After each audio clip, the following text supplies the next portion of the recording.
बच्चों आज तुम्हें हम संधि के बारे में बताते हैं। मैं ब्रजमन मुजोका आज आपको संस्कृत के विषय के ग्रामर व्याकरण के अंतर्गत आपको स्वर संधि के बारे में आपको समझाते हैं। तो स्वर संधि जो होती है वो 6 प्रकार की होती है। पहली जो होती है वो दीर्घ संधि, दूसरी गुण संधि, तीसरी वृद्धि संधि, चौथी यण संधि, पांचवी अयादि संधि और छठी पूर्व संधि। तो स्वर संधि के 6 प्रकार होते हैं। तो आपको क्रम अनुसार सब प्रकार आपको समझाते हैं। तो पहली संधि जो होती है वो दीर्घ संधि होती है। पेपर में आपसे पूछा जाता है संधि की पहचान कैसे करें, तो उसका सबसे सरल ट्रिक यही है कि दीर्घ संधि की सबसे बड़ी पहचान ये है कि शब्द में बड़ी मात्रा होगी। कोई भी शब्द है उसमें बड़ी मात्रा होगी तो आप पहचान जाओगे कि ये दीर्घ संधि है। बड़ी मात्रा कैसी होगी? जैसे विद्यालय, तो धा में बड़ी मात्रा आ रही है। विद्यालय, हिमालय, देवालय, शिवालय, निवालय, इस प्रकार से बड़ी मात्रा आएगी। इसी जैसे बड़ी की मात्रा ग्रीस, नदीस, नफीस, इसी प्रकार से बड़े की मात्रा भानु, उदय, इस प्रकार से और भी शब्द हो सकते हैं। तो कहने का तात्पर्य यह है कि दीर्घ संधि में बड़ी मात्रा होगी तो वो दीर्घ संधि पहचान सकते हैं अपन। दूसरे नंबर की संधि है गुण संधि। तो गुण संधि में शब्द के ऊपर एक डंडा लगा होगा। एक डंडा मतलब एक मात्रा होगी। कैसे होगी? जैसे लिखा है नरेश, सुरेश, रमेश, ऊपर जो शब्द के ऊपर एक मात्रा लगी है, मात्र एक मात्रा। इसी प्रकार से परोपकार, इसमें भी ऊपर एक मात्रा लगी है। यानी कि शब्द के ऊपर अगर एक मात्रा है तो वो कौन सी संधि है? गुण संधि है। यानी एक मात्रा काय की, एक ही या ओ की मात्रा। ठीक है। इसी प्रकार से वृद्धि संधि। तो वृद्धि संधि की पहचान है शब्द के ऊपर 2 डंडे खींचे होंगे। 2 डंडे मतलब 2 मात्रा होंगी। किस प्रकार से होगी? सदैव, देखो सदैव में ऊपर 2 डंडे हैं यानी 2 मात्रा हो गई। तदेव, इसके ऊपर भी 2 मात्रा है। एक एक, इसके ऊपर भी 2 मात्रा है। और महोषधि, इस प्रकार से महोषधि में भी ऊपर कितने की है? 2 मात्रा। 2 मात्रा मतलब आई की मात्रा और औ की मात्रा रहेगी शब्द के ऊपर। तो कोई भी शब्द लिखा है अगर शब्द के ऊपर 2 डंडे खींचे हो तो वो संधि कहलाएगी वृद्धि संधि। अगर ऊपर एक डंडा लगा हो तो वो कहलाएगी गुण संधि। यानी एक मात्रा गुण संधि, 2 मात्रा वृद्धि संधि और बड़ी मात्रा है तो दीर्घ संधि। तो ये पहचान हो गई। उसके बाद अगली संधि आती है यण संधि। तो यण संधि की मुख्य पहचान यह है कि कोई भी अक्षर है, आधे अक्षर के बाद अगर या है या वा है तो वो यण संधि कहलाएगी। जैसे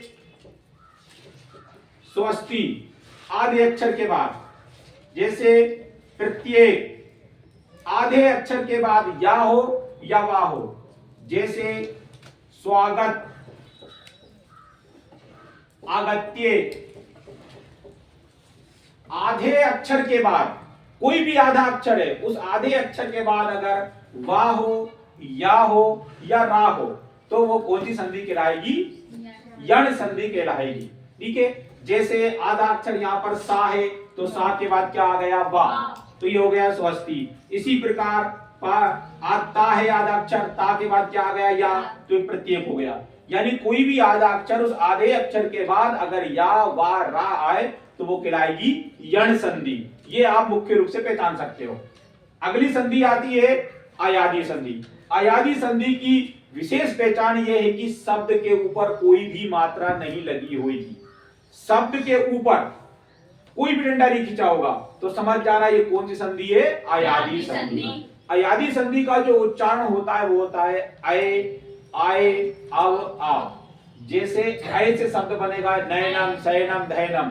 इसी प्रकार आय से शब्द बनेगा गायक, लायक, नायक, सायक। इसी प्रकार अब का उच्चारण आएगा जैसे पवन, धमन, रमन। लास्ट में आता है आव का उच्चारण। आव जैसे पावन, रावण, सावन, धावन, इस प्रकार के शब्द आए तो ये अयादि संधि है। अगर फिर भी अगर अपन शब्द नहीं पहचान पाते, तो अगर उच्चारण अपन को नहीं आ रहा है समझ में, तो एक ही बात का ध्यान रखना है कि शब्द के ऊपर किसी प्रकार की कोई मात्रा नहीं लगी रहेगी। और शब्द के ऊपर अगर कोई मात्रा नहीं लगी है तो इसका मतलब यह है कि ये कौन सी संधि हो गई? अयादि संधि हो गई। ठीक है। अंतिम संधि आती है पूर्व रूप संधि। इसकी विशेष पहचान एक ही है कि ये जो अक्षर बना है आ, ये डा अक्षर, अंग्रेजी में इसको अपन एस से दर्शाते हैं। तो ये अगर एस नाम का अक्षर किसी शब्द के बीच में लगा है तो समझ जाओ वो कौन सी संधि है, पूर्व रूप संधि। ठीक है, यानी कि इसको हिंदी में अपन डा अक्षर पढ़ते हैं, अंग्रेजी में इसको एस पढ़ते हैं। तो ये जो अक्षर है किसी भी शब्द के बीच में आए, जैसे हरे अव, विष्णु अव, देवोपी, यानी कि बीच में ये डा अक्षर यानी कि एस टाइप का अक्षर आ रहा है तो समझ लीजिए कौन सी संधि है, पूर्व संधि है। एक बार और पुनः आपको पूरी संधि का एक और सरल तरीके से बताते हैं। एक बार और पुनः, पहली संधि है स्वर संधि की दीर्घ संधि। तो दीर्घ संधि की पहचान क्या है, शब्द में बड़ी मात्रा होगी, दूसरे अक्षर में बड़ी मात्रा होगी। वो बड़ी मात्रा कौन सी हो सकती है, बड़ा की, बड़ी ई की और बड़ा ऊ की। बड़ी मात्रा है तो मतलब कौन सी संधि है, दीर्घ स्वर संधि। उसके बाद दूसरी संधि है गुण संधि। गुण संधि की पहचान है शब्द के ऊपर एक डंडा, एक डंडा मतलब एक मात्रा लगी होगी तो समझ लीजिए वो गुण संधि है। वृद्धि संधि में क्या है, शब्द के ऊपर दो मात्रा लगी रहेंगी, यानी दो डंडे खींचे रहेंगे तो वृद्धि संधि होगी।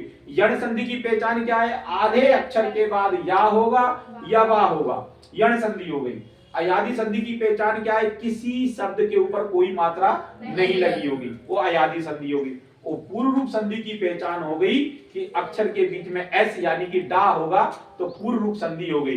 तो आशा है कि आपको ये सब चीज समझ में आई होगी, सबको संधि समझ में आई।